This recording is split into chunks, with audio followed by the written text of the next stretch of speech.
Maintenant, est-ce que Brahim Diaz a tiré son penalty volontairement pour le rater? Moi, personnellement, je pense que oui. Il y en a qui disent que non, que Brahim Diaz n'a pas fait exprès, c'est une panelka. Il voulait vraiment marquer. Pour moi, pour que le Sénégal vienne sur le terrain, il y a eu forcément un deal qui s'est passé. Il y a eu forcément un deal qui s'est passé entre l'équipe marocaine et l'équipe sénégalaise pour que le Sénégal revienne sur son terrain. J'entends des gens dire que Claude Leroy a conseillé Mané parce que Mané, c'était le seul bonhomme qui est resté sur le terrain malgré que tous ses coéquipiers sont rentrés. Apparemment, Claude Leroy lui a donné un message, envoie tes gars que c'est le football, souvent il y a des injustices, mais ce n'est pas bon pour votre image. Moi, je ne pense pas que Sadio Mané, même si c'est un cadre de l'équipe, il n'a pas ce poids-là de partir dire, les gars, juste venez, on continue, on accepte de perdre. Non. Moi, je pense qu'il y a eu un deal. Pour moi, personnellement, il y a eu un deal que le Maroc rate le penalty et on continue le match. Moi, je pense que ça a été ça le deal. Maintenant, Brahim Diaz, pourquoi il pleure? Il pleure. Mais il pleure parce que lui, pour lui, il voulait que ce soit un but. Il voulait que ce soit un but.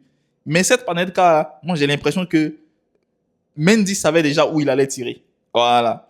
Donc, je ne sais pas si c'est une justice de Dieu ou quoi que ce soit.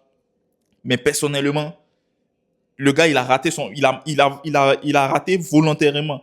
Parce que Mendy est resté sur ses appuis. Il n'a pas plongé. Il a pris le ballon. C'était un cadeau, les gars. C'était un cadeau. Donc, pour moi, Brahim Diaz a raté volontairement. Mais, man, après ce truc-là, il faut savoir que le Maroc, il sort du match. Parce que l'ascendant psychologique part au niveau du Sénégal. Parce que eux, dans leur tête, vont se dire, on vient de subir une injustice.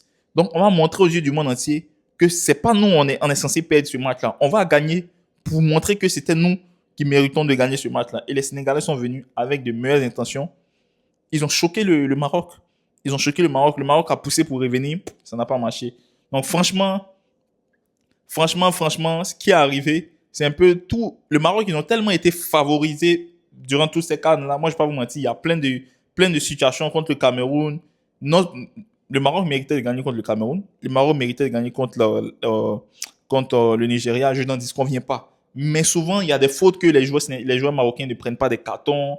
Il y a tous ces points-là qu'il faut souligner. Et aujourd'hui, c'était très, très flagrant si ce penalty-là était vraiment, vraiment tiré et le match finissait à cette heure-là.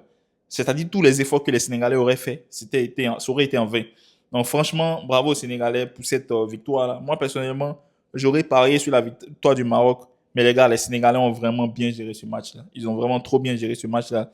Les Marocains ont été trop bien gérés. Pas que les Marocains n'ont pas eu d'occasion, ils ont eu des occasions, mais ils ont raté. Donc franchement, c'était ça. Top performance de Pape et de Gay. Gay qui nous sort une très très belle frappe sur ce but-là. Franchement, Lucan, il a nettoyé la Lucan.